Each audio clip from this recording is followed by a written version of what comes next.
Now, one of the 4 friends who drowned in Mozambique is being laid to rest in Bethlehem in Free State. Our reporter Aphumelele Mdlalane is there covering the funeral and joins us now live. Aphumelele, thank you very much for your time. Tell us about the funeral and which of the 4 are being buried today.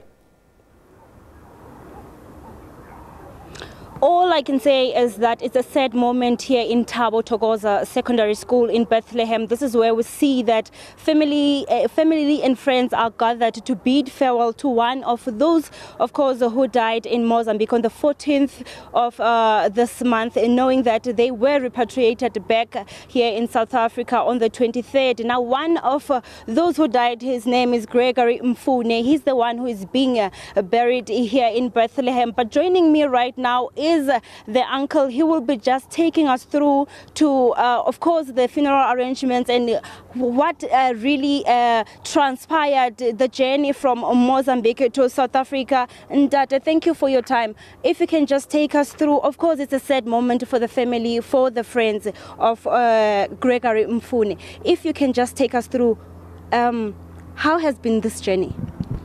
It has been a very painful journey for the family, but we have begun to heal, and we are grateful to the South African public who gave us the messages of support throughout the journey. It has not been easy, and as the families of the bereaved, we truly feel that South African government has let us down. We have been on our own for the better part of this journey. But that is fine. God is a healer, and we have begun the healing journey. And in due course, we'll look at this and say, indeed, we have learned a lot, but it is painful to lose a young, promising life, such as Gregory's life and all the other 3 friends of his. And I know for a fact that he has left a very positive impact, not only upon the family, but upon the friends and the communities where he lived. Mr. Mulapo, this might be a sensitive question, but you just mentioned that the South African government led you down. What do you mean by that? Ma'am, if I may quickly point out, whilst we're in Mozambique, we did not have any help. As it would have been indicated in previous press statements, the only kind of help we had from the High Commission in Mozambique was the driver who doubled as an interpreter and a transport that would take us from the High Commission to the hospital, the Maputo Central Hospital. And that was within 500 meters. We could have walked there. You know, at some point I look back and I say this matter could have been treated differently. Even here in the Free State government did not participate in the planning of this funeral. And the local council, the ward councillor, we have not seen them. But like I said, it's a learning for us. It's a good lesson for us. That when things are like this, families must depend on themselves. You must not look up to government, because when you need them most, they will not be there to support you. And I want to make it clear, it is not about money. We were not expecting government to support us financially. But at least, if one of the leaders was there, it would have made a difference. Yes. Earlier on, when you were talking to me, you also mentioned that crossing the border wasn't easy for you. There were documentations that needed to be finalized. Take us through that.